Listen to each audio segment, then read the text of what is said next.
Okay, so remember we know how to do long division. So if I wanted to do this problem by doing long division, I would take x minus 3, I would make that the divisor, and then I would take negative x cubed plus 4x squared. Remember, I don't have an x term, so I'm going to put plus 0x and then plus 9.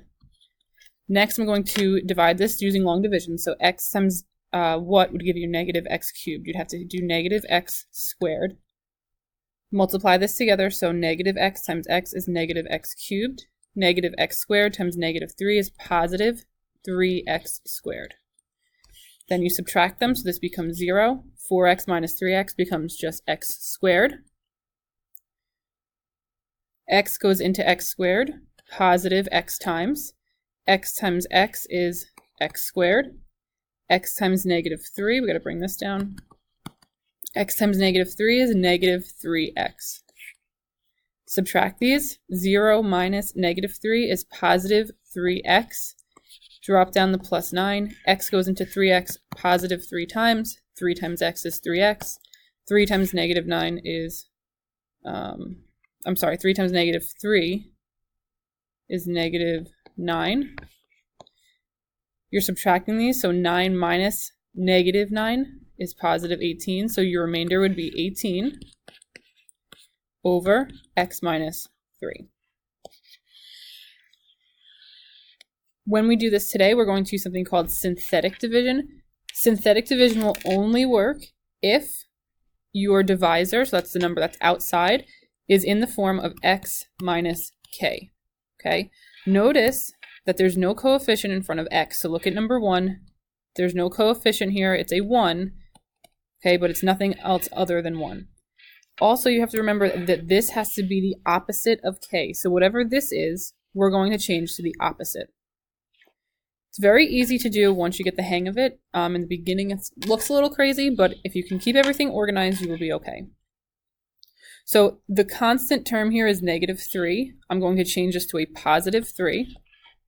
And then I'm going to draw a little upside down division symbol.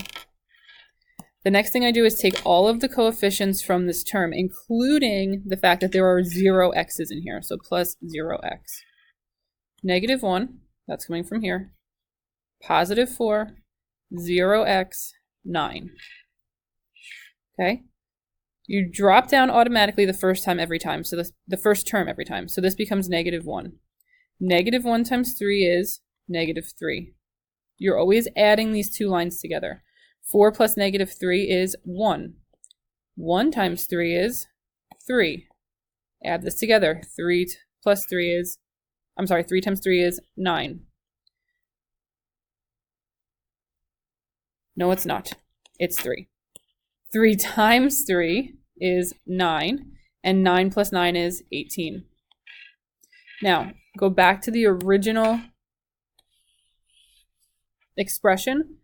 We're now going to take these coefficients and put them on the terms that are one less exponent from the original. So for example, negative 1 was originally on x cubed.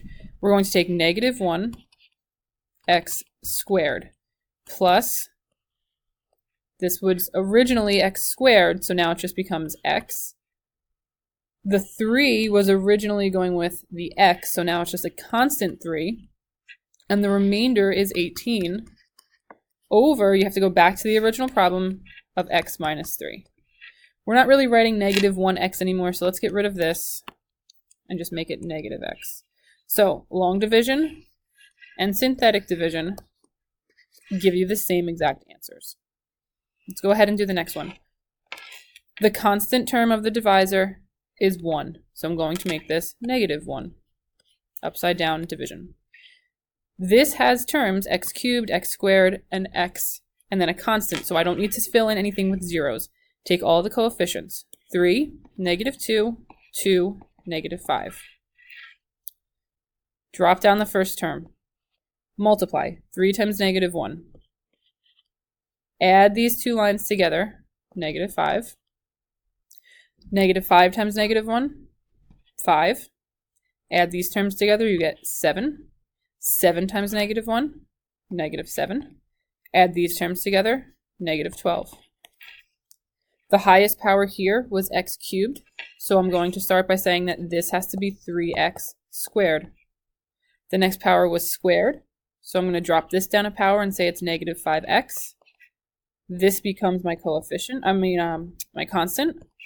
And this is my remainder, so I'm going to say that it's minus 12 over x plus 1. Make sure you go back to the original divisor. I will do one more with you. Here we go. The constant is negative 2. Change it to be the opposite. The terms are already in descending order, and I have one of each type of power. So 1, negative 3, negative 7, 6. Drop this down. 1. 1 times 2, 2. Negative 3 plus 2, negative 1. Negative 1 times 2, negative 2. Negative 7 plus negative 2, negative 9. Negative 9 times 2, negative 18. What's left over is negative 12. The highest power was 3, which means that in the quotient, the highest power will now be 2. X squared minus x minus 9 minus 12 over the original divisor of x minus 2. Go ahead and try these two, and then you can check your answers when you're done. After you're done checking these two answers, go ahead and you should have this worksheet in front of you. Do numbers 1 through 10. I'm going to put the answers up in Google Classroom.